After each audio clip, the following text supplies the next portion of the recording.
Professor a todos, dando continuidade ao nosso tutoriais da IBD do primeiro trimestre, que o tema é Evangelho de Marcos, escrita pelo pastor Abinair Vargas Vieira. A lição é número 11, o sermão profético, o servo revela o futuro.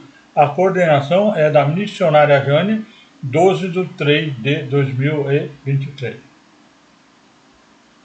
A vinda do Filho do Homem. O autor diz que Marcos afirma no sermão profético, aqui está errado. Marcos diz que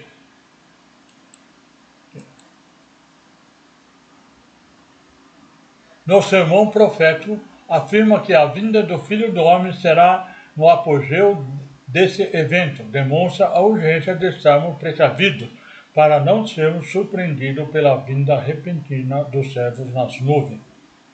O item 3.1, o tempo da segunda vinda. O autor diz em Marcos 13:32, o sermão profético afirma que a vinda do Filho revela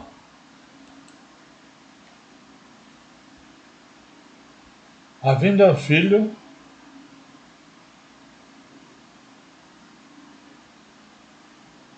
afirma que a vinda do Filho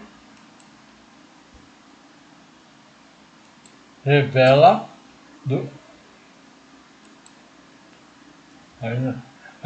não saber o tempo da sua volta. Marcos 13:32.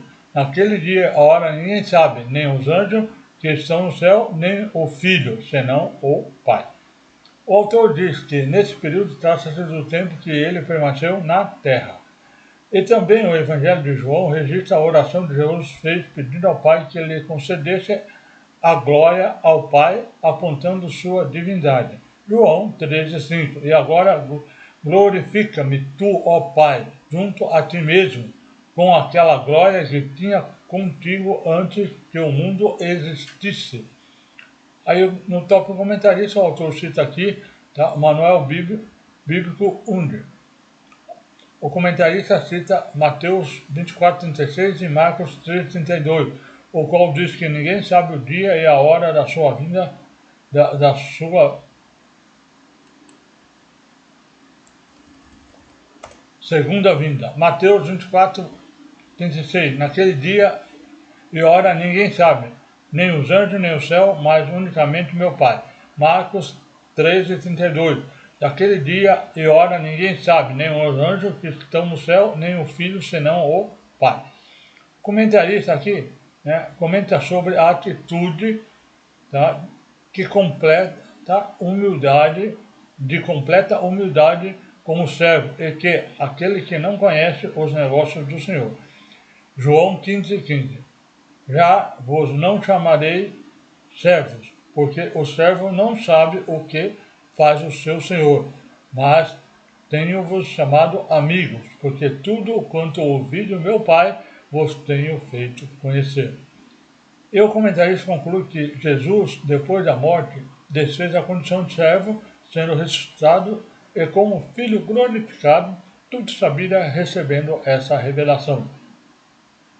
Apocalipse 1:1, a revelação de Jesus Cristo, a qual Deus lhe deu para mostrar ao seu servo as coisas que brevemente devem acontecer, e pelo seu anjo as enviou e as mostrou a João, seu servo.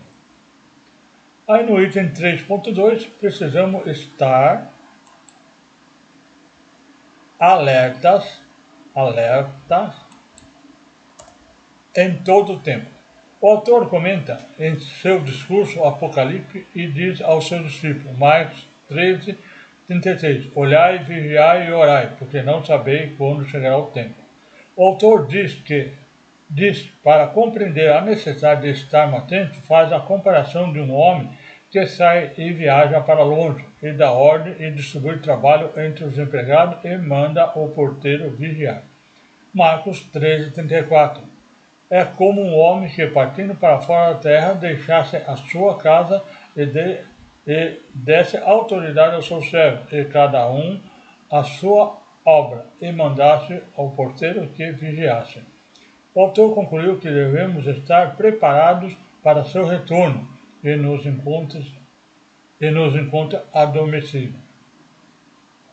Comentarista, né, diz aqui, o autor diz que o servo, querendo nos mostrar sobre a vigilância, narra a história para que estejamos alerta, pois não sabemos o dia e hora que ele vem.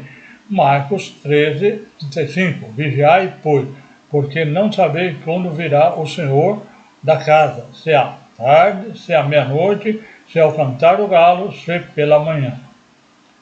Jesus 3:3. Jesus diz a todos, vigiai.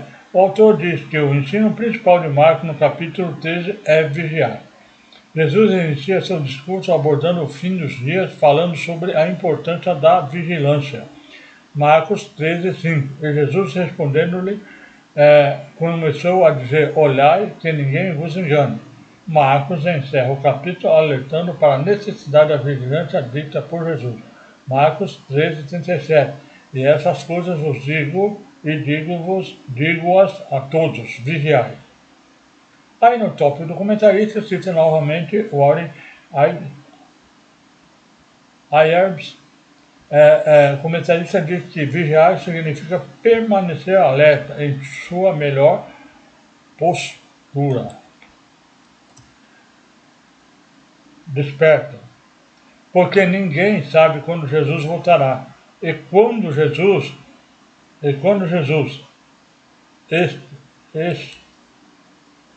estiver na terra, não sabia nem o dia. Esteve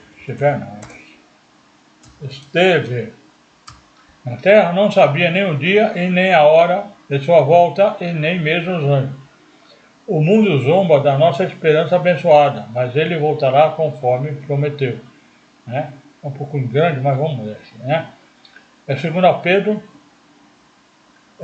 de 3, de 1 a 18. Amado, escrevo-vos agora essa segunda carta, em ambas as quais desperto com exortação o vosso ânimo sincero, para que vos lembrei da palavra primeiramente foram ditas pelos santos profetas e do nosso mandamento como apóstolo do Senhor e Salvador. Sabendo primeiro isto, que os últimos dias virão escarnecedores, andando segundo as suas próprias concupiscências, e dizendo, onde está a promessa da sua vinda? Porque desde que o Pai dormiu, todas essas coisas permanecem como desde o princípio da criação. Eles voluntariamente ignoram isso, e, pela palavra de Deus, já desde a antiguidade existiram o céu e a terra, que foi tirada da água e no meio das águas subsiste. E pelas quais coisas pereceu o mundo, então coberto com as águas do dilúvio. Mas o céu e a terra, que agora existem pela palavra, e reservam como tesouro e se guardam para o fogo, até o dia do juízo e da perdição dos homens ímpios. Mas, amados, não ignoreis uma coisa, que o dia do Senhor é como 1000 anos e 1000 anos como um dia. O Senhor não retarda a sua promessa, ainda que alguns tenham como tardia, mas é longânimo para convosco, não querendo que alguns se percam, senão todos venham a se arrepender. Mas o dia do Senhor virá como ladrão de noite, o qual os céus passarão com grande estrondo, e os elementos ardendo se desfarão, e a terra e as suas obras que nela há se queimarão. Havendo, pois, que perecer todas essas coisas, que pessoas nos convém ser em santo trato e piedade, aguardando e apressando-vos para a vinda do dia de Deus, em que os céus em fogo se desfarão e os elementos ardendo se fundirão. Mas nós, segundo a sua promessa, aguardamos novo céu e nova terra, em que habita a justiça. Por isso, amados, guardamos essas coisas, procurai dele sejais achado imaculado e irrepreensível em paz. E tende por salvação a longanimidade do vosso Senhor, como também o vosso amado irmão Paulo vos escreveu segundo a sabedoria que lhe foi dada, falando disso em todas as suas epístolas, entre as quais há pontos difíceis de entender, que os indoutos e inconstantes torcem, e igualmente as outras escrituras para sua própria perdição. Vós, portanto, amados, sabeis disso de antemão, guardai-vos de que, pelo engano dos homens abomináveis, sejais juntamente arrebatados e descaiais da vossa firmeza. Antes crescei na graça e no conhecimento do nosso Senhor Jesus Cristo, do nosso Senhor e Salvador Jesus Cristo, e a Ele seja dada a glória, assim como no dia da eternidade. Amém. Aí, por final aqui, o comentarista enfatiza que devemos permanecer fiel e ocupado, sem especular ou discutir detalhes ocultos da profecia. Bem, aqui nós terminamos então o tópico número 3 e também a lição número 11.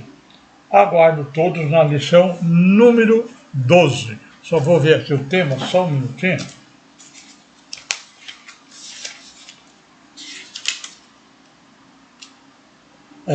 A lição número 12 é o sofrimento do servo, sua morte e ressurreição. Até lá, se Deus assim permitir.